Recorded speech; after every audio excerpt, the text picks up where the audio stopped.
When your husband caught you that you have a delivery from Diyos ko, online yung shopping. asawa ko sumisilip. May order ata to may order Okay, iwan ko kung ano ba tong ginagawa nito.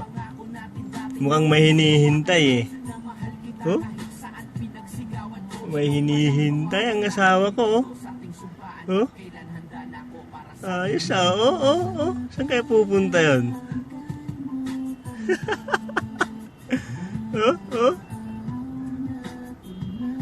Pupunta pa doon talaga. Sino pupunta nun? Kaya pala hindi pala sinasagot tawag ko. Ayos. Sino kaya yun? Ayos.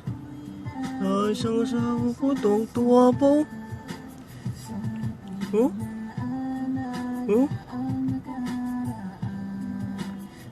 Pupunta na yun sa taas ayun na. Ayun na siya. Ayun na. Babalik pa. Ayun na siya. Ayun na. Yay! Dala-dala niya. Mabigat.